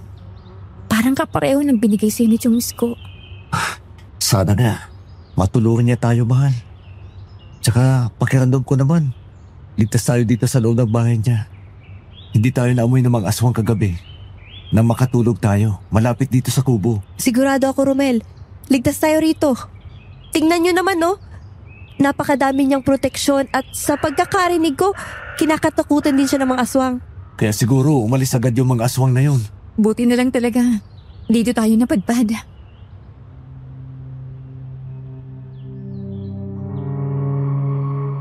Napatigil naman kami sa pag-uusap nang bumalik si Aling Susima. May dala siyang isang pitsil ng tubig at mga baso na nakalagay sa maliit na tray.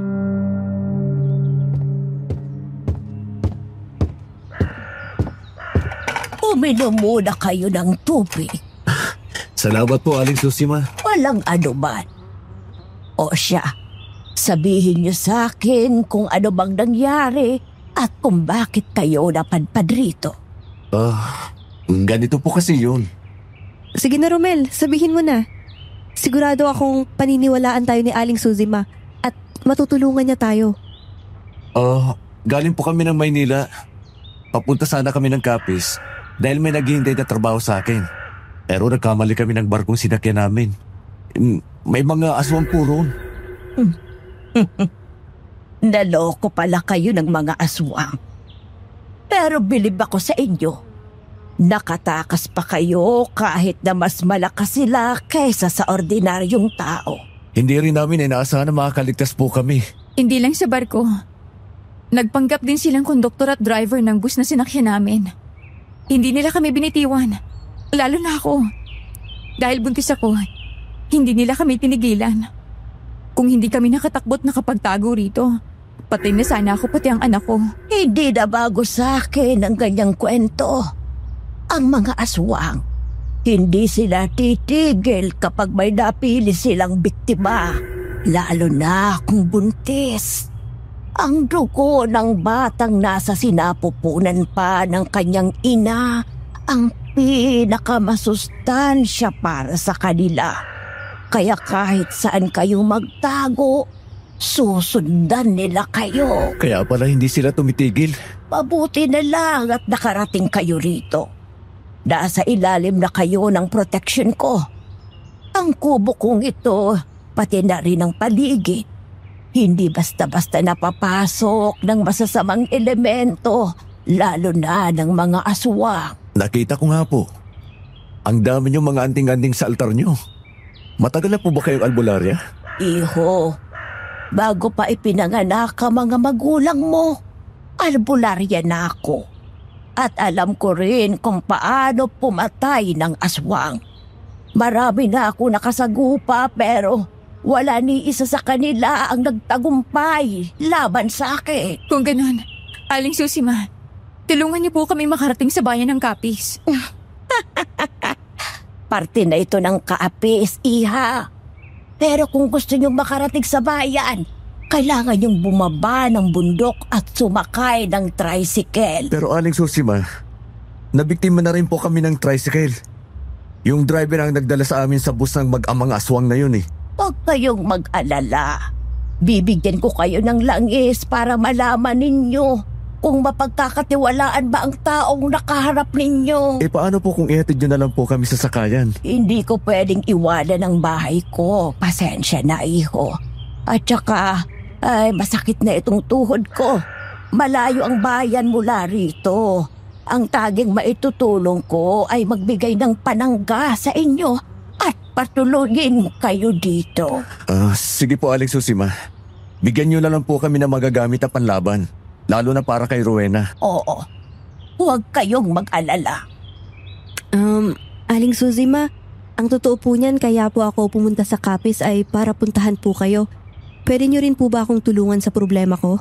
Paano ba kita matutulungan, iha? Mahigit 1 buwan na pong nasa ospital ang nanay ko. Hanggang ngayon, hindi pa rin siya gumagaling. Nagkitiis siya sa sakit pero hindi matukoy ng kahit sinong doktor ang sakit niya. May nagsabi po sa akin na kayo lang ang makakapagpagaling sa kanya. Teka, titignan ko. Sige po. Alam mo ba kung sino ang nakaalitan ng nanay mo bago siya nagkasakit? Si Aling Ruth. Ang chismosa naming kapitbahay. Nagkainitan po sila sa palengke.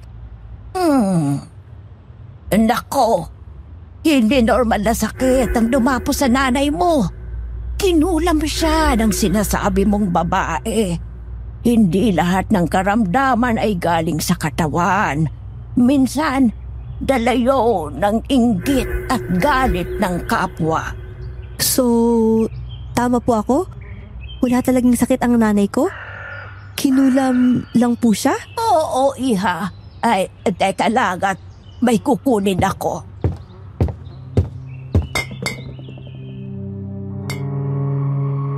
Kumuha siya ng maliit na bote mula sa altar. May lamang kulay abo at matapang ang amoy. Inabot niya yun kay Leona.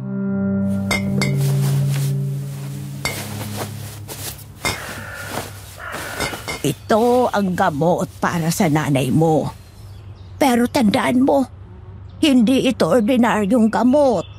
Hindi lang katawan ang gagalawin nito, kundi pati ang sumpa.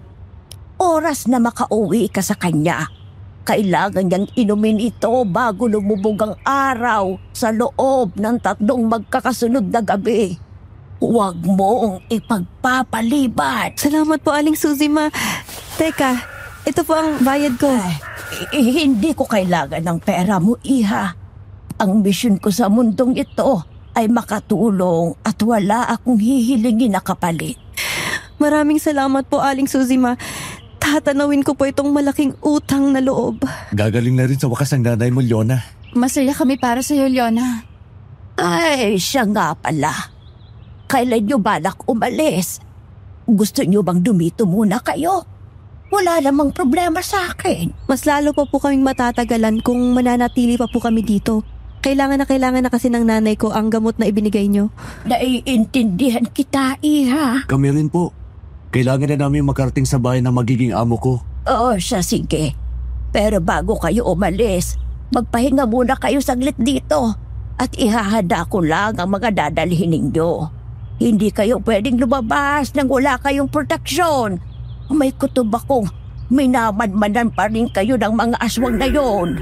Labanan nyo sila dahil hindi kayo titigilan ng mga yon kung hindi ninyo haharapin. Opo, Aling Susie, Ma. Lalabanan po namin ang mga tusong aswang na yun. Lalaban ako para sa anak natin, Romela.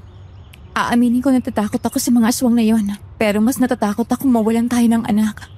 Kaya po protektahan kong anak natin sa abot ng makakaya ko. Huwag kayong mag-alala. Kasama niyo ako sa laban.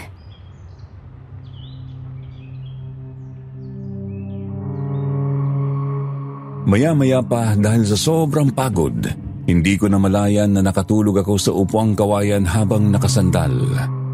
Pagdilat ng mata ko, naamoy ko agad ang pagkain. Gising na rin sina Leona at Rowena. Pagtingin ko sa malaking orasan sa pader, 4:00 na pala. Napahaba yata ang tulog ko.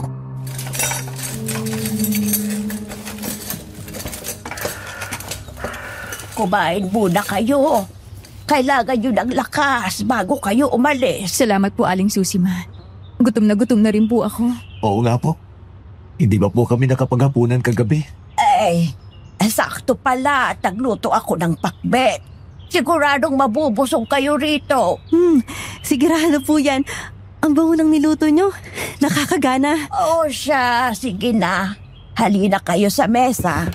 Sige po. Tara na, Rowena.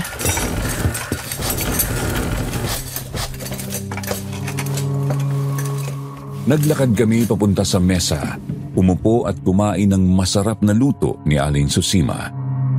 Hindi na nga kami nakapag-usap dahil puno ang bibig namin at nakatuon lamang sa kinakain. Pagkatapos namin kumain, inilabas ni Aling Susima ang ilang bagay mula sa kahon na nasa altar.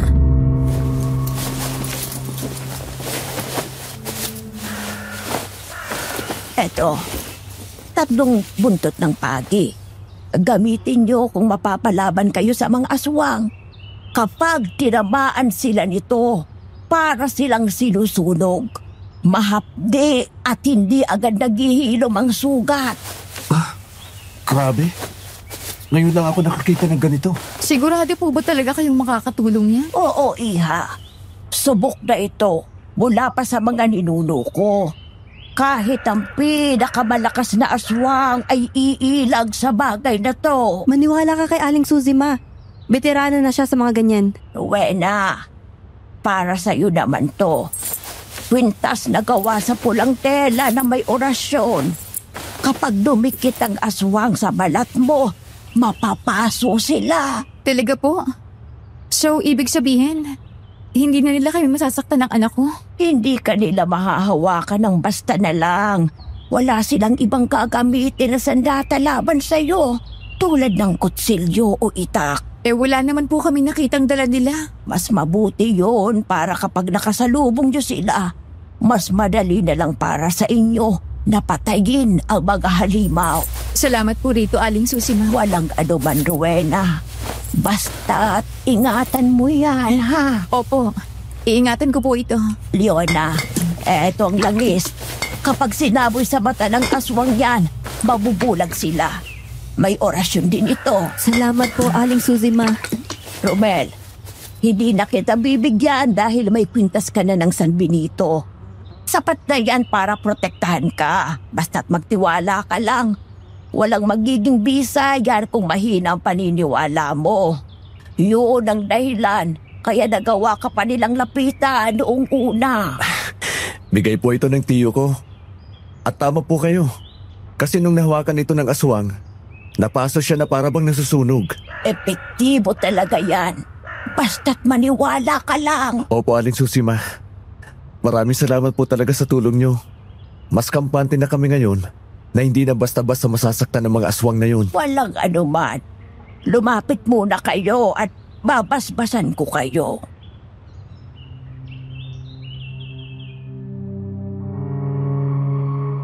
Bago kami tuluyang lumabas, binasahan kami ni Aling Susima ng orasyon. Mahina lang na parang bumubulong kaya hindi namin alam kung ano ang sinasabi niya.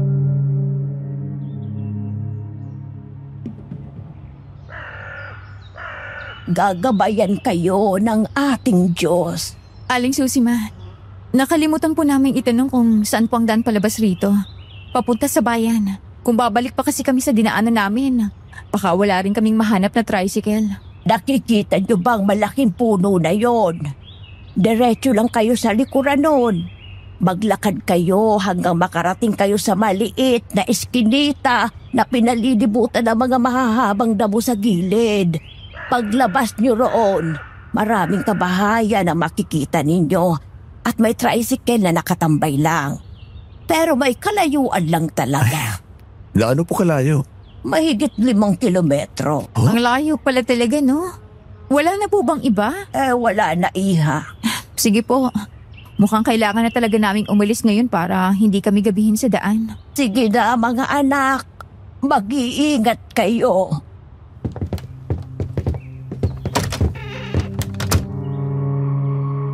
Lumabas na nga kami sa kubo. Habang lumalakad kami palayo, ramdam ko na mas buo na ang loob ko. Kampante ako sa bitbit naming proteksyon at panlaban kung sakaling sasalakay na naman ang mga aswang sa amin.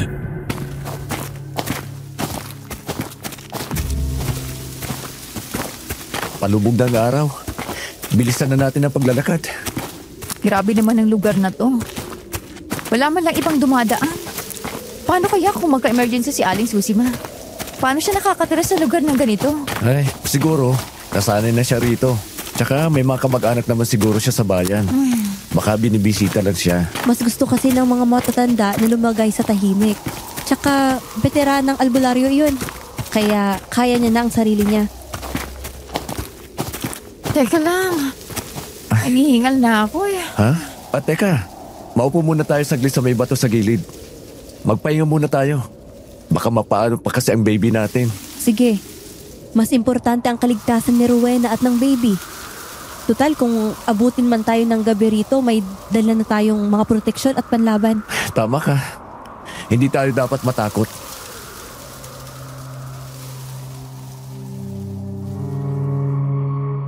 Pagkatapos naming magpahinga sandali, naglakad na kami ulit hanggang sa naabutan na nga kami ng paglubog ng araw. Naaninag namin sa unahan ng 2 lalaki at agad naming nakilala ang mga lalaking aswang na nakasagupan namin sa bus. Putya, pati ba naman dito ay nasundan nila tayo? Ayop talaga mga aswang na yan. Hindi na tayo tinantanan. Wala na tayong pahinga sa ginagawa nila. Lalaban tayo, Rowena. Ayoko nang takasan sila. Tuwing tumatakas tayo, mas lalo lang nila tayong hahabulin. Haharapin natin sila. Ako din, Romel. Para sa anak natin. Lalabanan ko mga halimaw na yan. May dala naman tayong proteksyon at panlaban. Kaya natin to, Rowena. Oo, Leona. Palapit na sila sa amin at sa totoo lang napapaatras ang mga paa ko pero iniisip ko na lang na may proteksyon at panlaban naman kaming dala. Akala nyo, nakatakas na kayo? Hindi namin nahayaan na makatakas pa kayo! Lahat kayo, mamamatay sa kamay namin! Lalo ka na, buntis!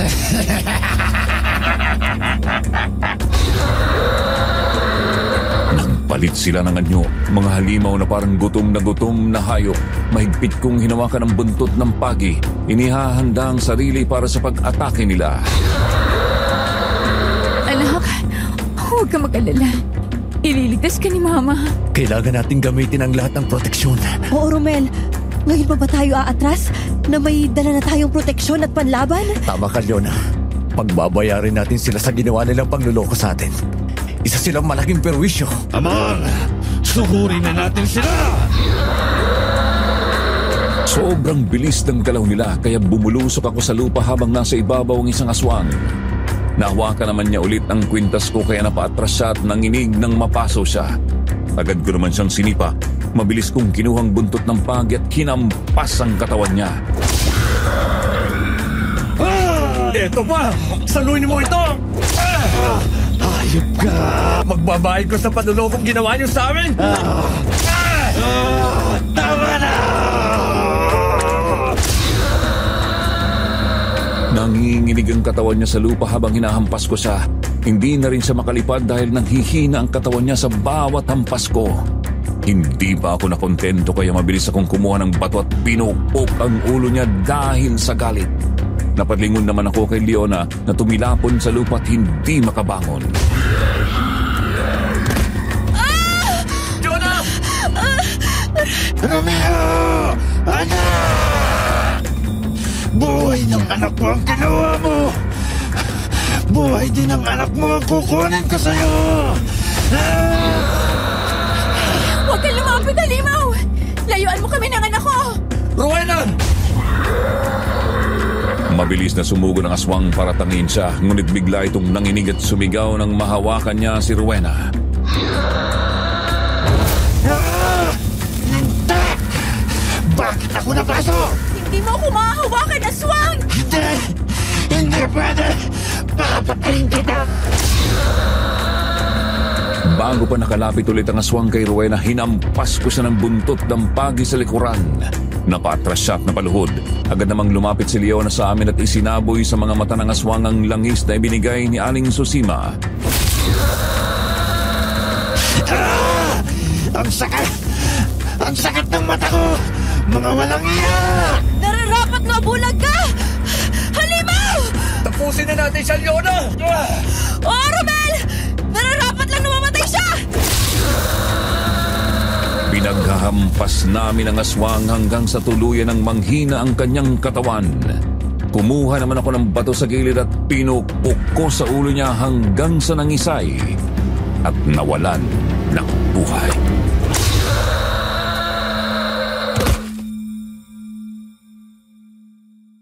Wala na sila.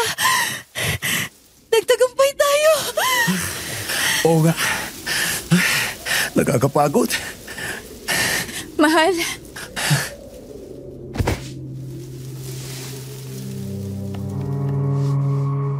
Lumapit si Rowena sa akin at niyakap ako na mahigpit.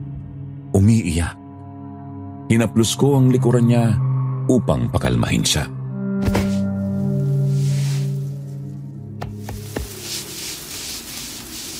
Rowena, mahal ko, Tana. Masama sa baby natin ang pag-iyak mo. okay lang mahal, masaya lang ako. Salamat sa Diyos, ligtas na tayo. Salamat din kay Aling Susima kasi malaking tulong talaga ang ibinigay niya sa atin. Salamat din sa iyo, Leona, sa pagsama mo sa amin. Kahit na nakuha mo na ang gusto mo. Pero andito ka pa rin. Nadamay ka lang naman sa amin. Malamang, pareho lang tayo ng daan, Romel. Pero seryoso, kaibigan ko na kayo. Hindi na para iwanan ko pa kayo. Masaya kami na nakilala ka namin. Masaya kami nakakilala kami ng isang kagaya mo, Leona. Isang totoong kaibigan. Masaya din ako na nakilala ko kayo. O siya, mabuti pa't magpahinga muna tayo saglit. Napagod ako dun ah.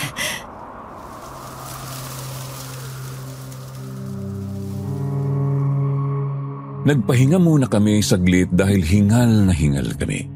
Tsaka kami muling naglakad. Pagdating namin sa bayan, sobrang pagod na namin pero ramdam ko ang ginhawa. Malapit na ang umaga, kaya pumunta muna kami sa maliit na tindahan para umupo at magpahinga.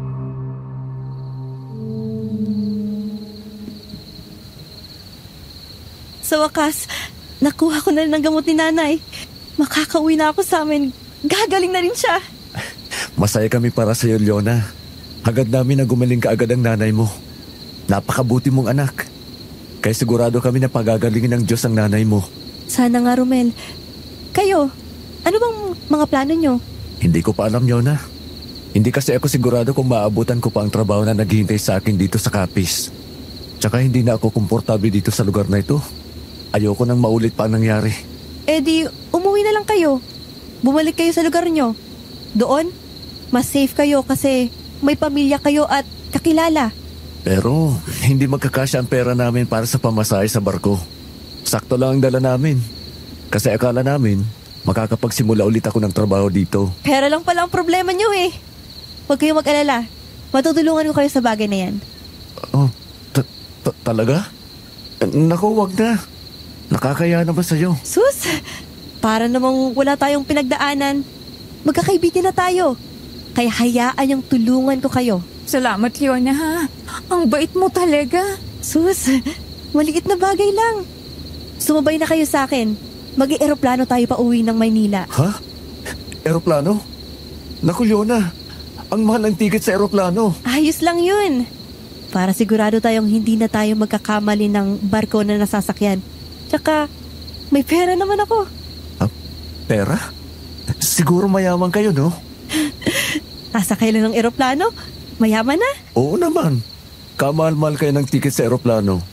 Kaya nga, pinili na lang namin na magbarko eh. Hindi kami mayaman. May pera lang talaga akong nakalaan para sa pagpapagamot ng nanay ko. Nakuha ko ang perang ito sa insurance mula sa cooperative bank ng nanay ko.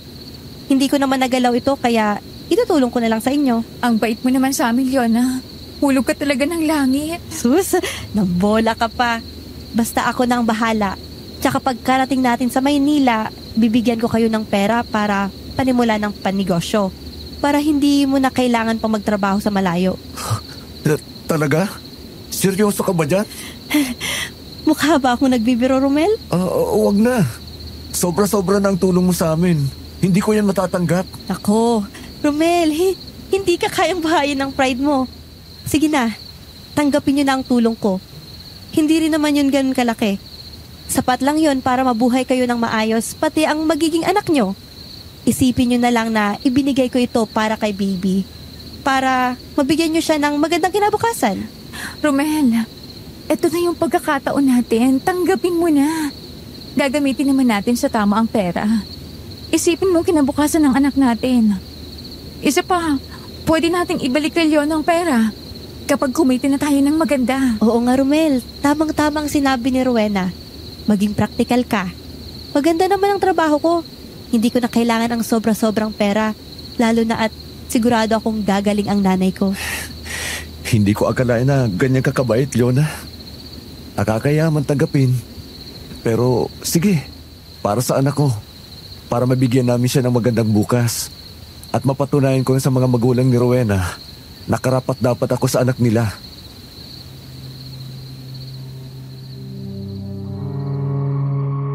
Hindi talaga ako makapaniwala sa tulong na ibinigay sa amin ni Leona. Tinupad naman niya ang sinabi niya sa amin noon. Tandang-tanda ko pa ang unang pagtapak ko sa airport. Sumakay nga kami ng eroplano at wala pang isang oras. Nakarating na kami. Pagdating namin sa airport, may inabot sa amin si Leona na tseke. Nagkakahalaga ito ng 30,000 pesos bago siya magpaalam.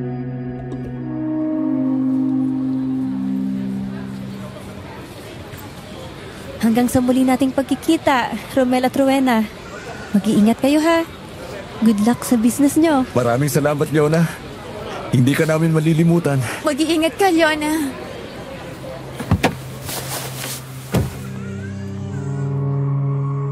Ngiti lang ang ibinigay niya sa amin bago siya sumakay sa kotse. Naiwan kami ni Rowena sa airport at pumara ng taxi pa uwi. Pagdating namin sa bahay ni Chong Isko, kitang-kita ang pagkagulat niya nang makita kami.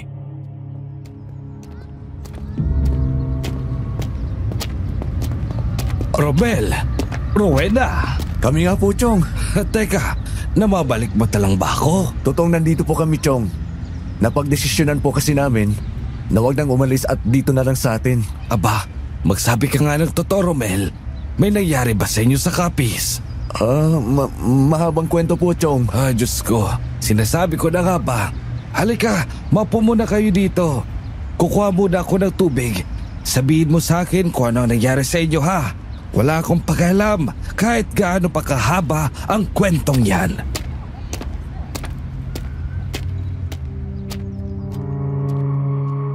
Ilang minuto pa, bumalik si Chong Isko sa sala na may dalang tubig.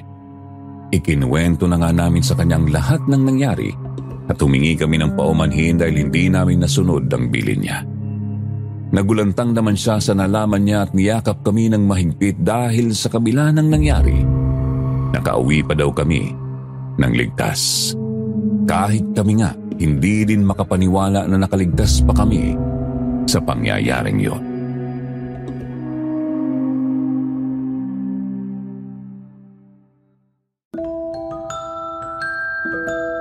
Paglipas ng ilang araw, unti-unti naming kinalimutan ng masamang karanasan na yun. Sinimulan na namin ni Rowena ang negosyo gamit ang pera na ibinigay ni Leona na kinuha naman namin sa malapit na bangko. Napagdesisyonan naming magbukas ng maliit na kainan. Lumipas ang panahon at unti-unti itong lumago. Hanggang sa edad ko na 54, buhay pa rin ang karinderya. At mas dumami pa ang mga negosyo ko. Meron na rin kaming grocery store na naging libangan namin ngayon. Hanggang ngayon, wala pa rin kaming balita kay Leona. Hindi ko na naibalik pa sa kanya ang perang itinulong niya sa amin noon, pero kung nasaan man siya, sana maalala pa rin niya kami. Sana dumating ang araw na makita namin siya ulit at makita rin niya na hindi nasayang ang perang imiligay niya sa amin. Dito na po nagtatapos ang aking kwento, Sir Jupiter. Ako nga pala ulit si Romel at marami pong salamat sa inyong pakikinig.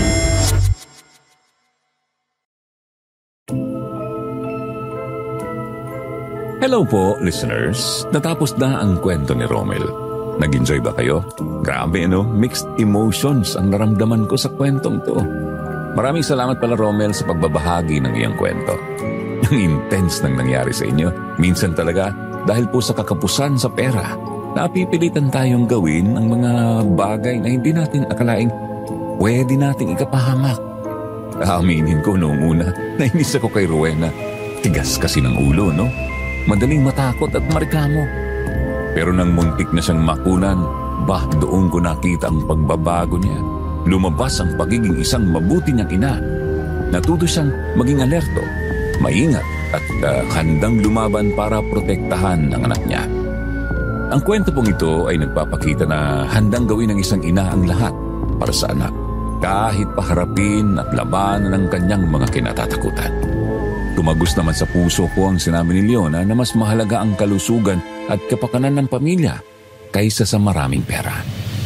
Bilib din ako sa pagmamahal niya sa nanay niya na kahit sa malayo handang gumastos at dumayo para gumaling lang ang nanay niya.